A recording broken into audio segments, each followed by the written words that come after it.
Hello friends, कैसे आप।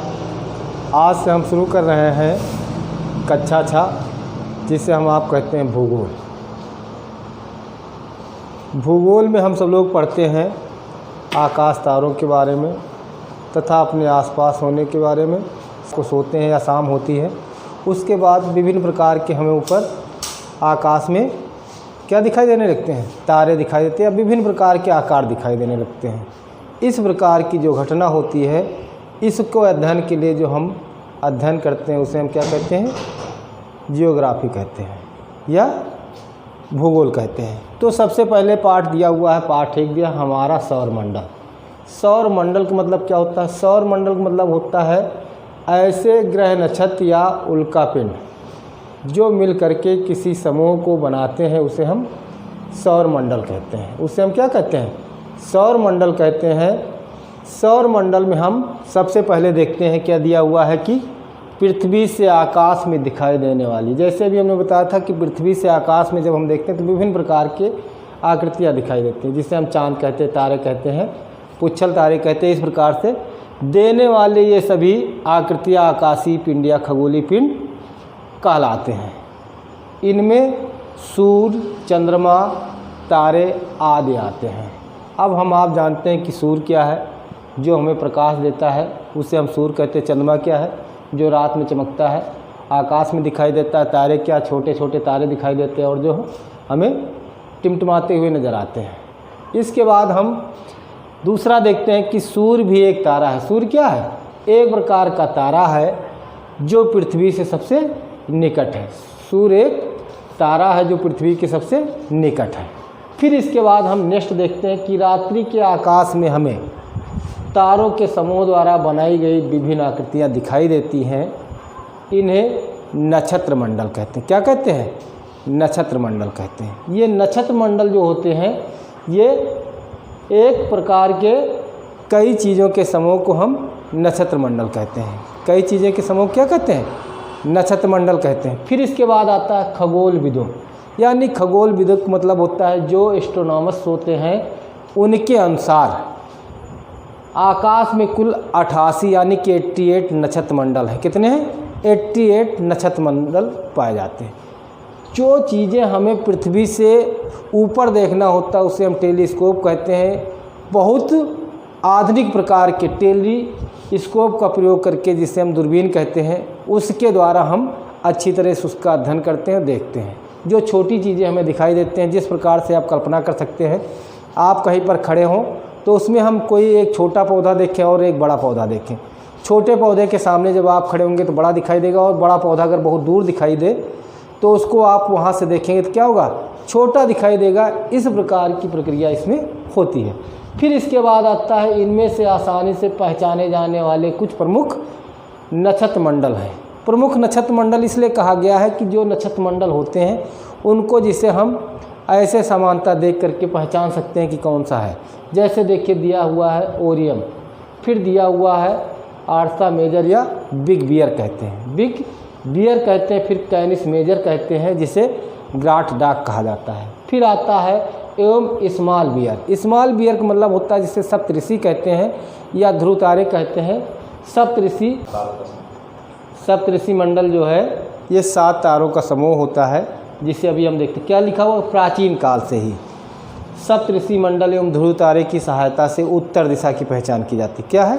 उत्तर दिशा की पहचान की जाती है। अगर कभी आप शाम हो जाए और रात हो और जहाँ पर अंधेरा होगा वहाँ पर आप स्पष्ट देख सकते हैं। आप जब उत्तर दिशा की तरफ मुँह करके खड़े होंगे तो सप्तऋषि आपको दिखाई देंगे। कैसे दिखाई देंगे सप्तऋषि?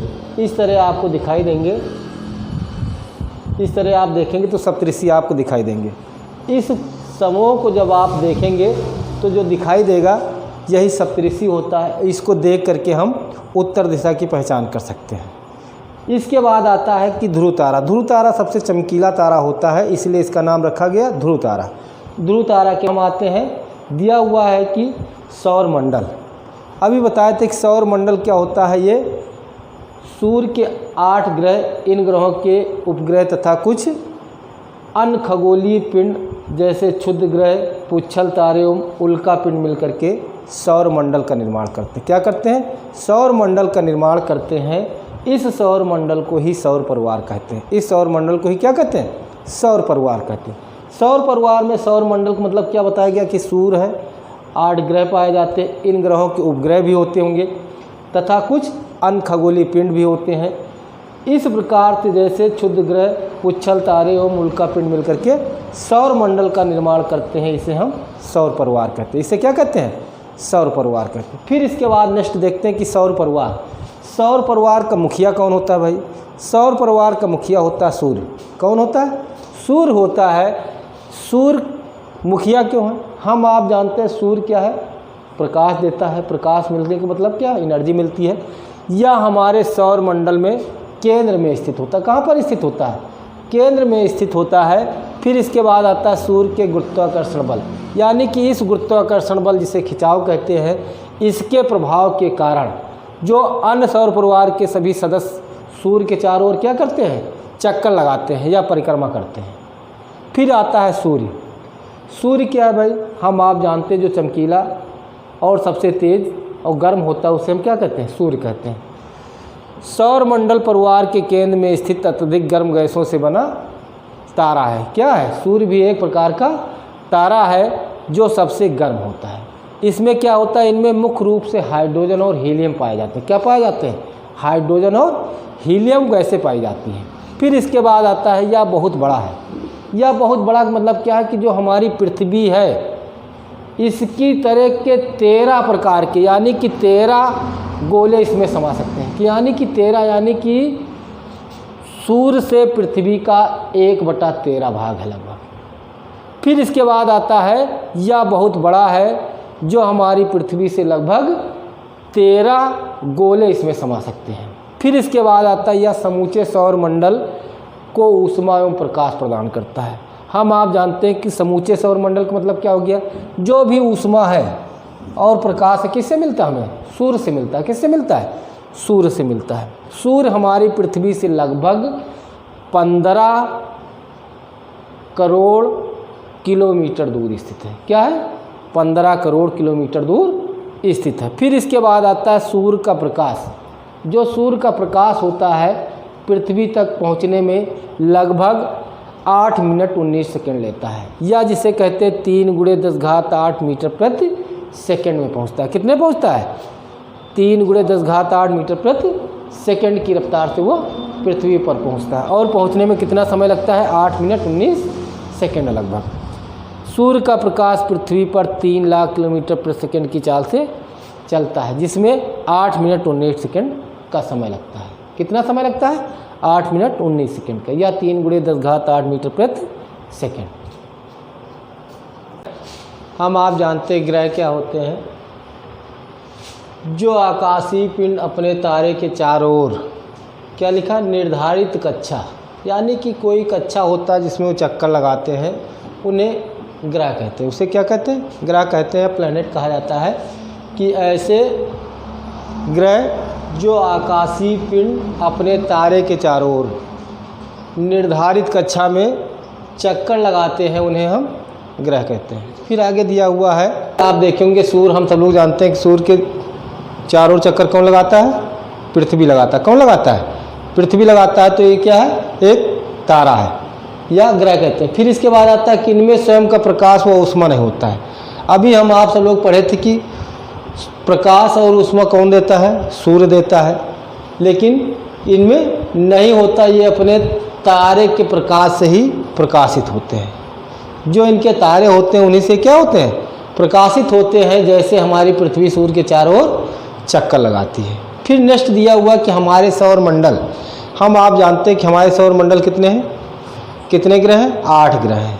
सौर मंडल ही कहा गया। सौर मंडल यानी कि ग्रहों के जो समूह होते हैं, इन समूह को हम सौर मंडल कहते हैं।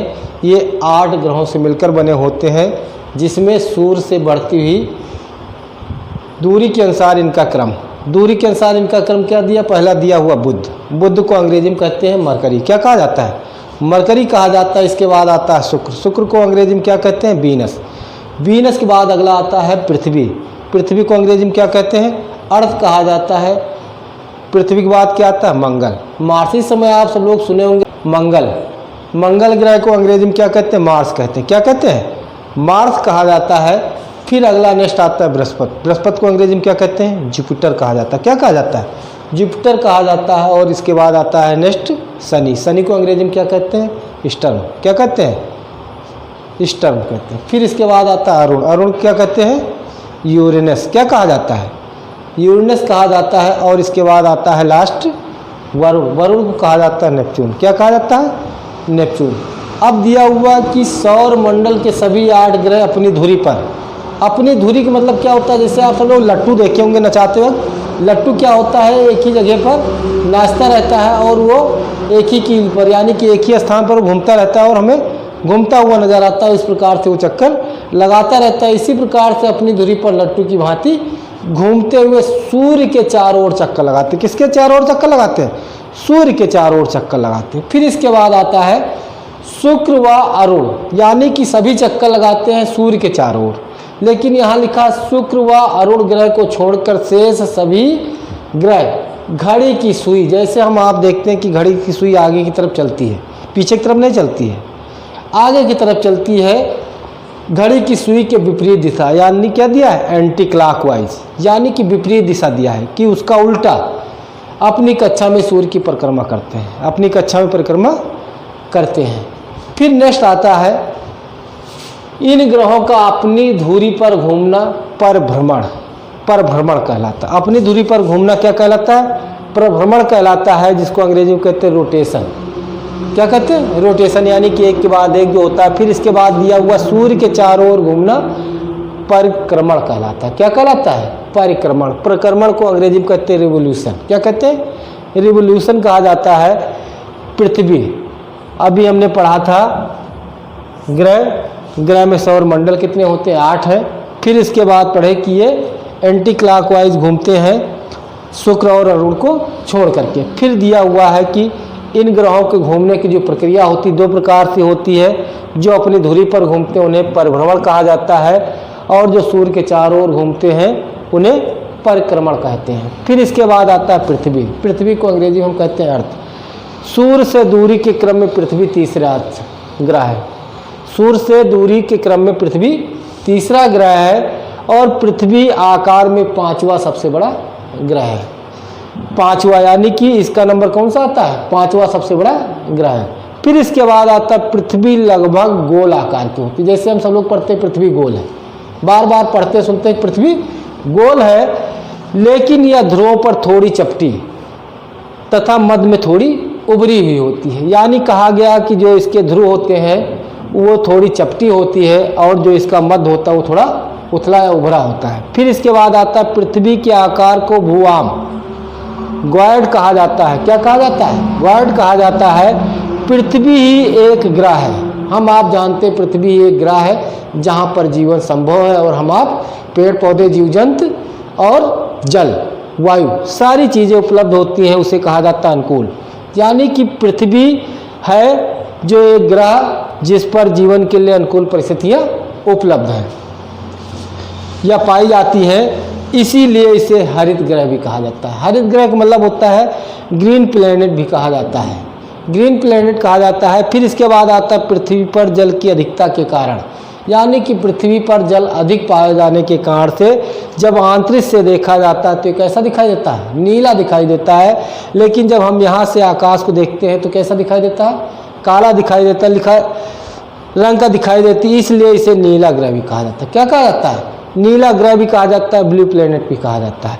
आज की कक्षा यहीं तक। नेक्स्ट वीडियो में फिर आपसे मिलते हैं। तब तक के लिए धन्यवाद। जय हिंद। यदि आपने अभी तक हमारे JD एजुकेशन YouTube चैनल को सब्सक्राइब नहीं किया है तो प्लीज़ लाइक एंड सब्सक्राइब। धन्यवाद।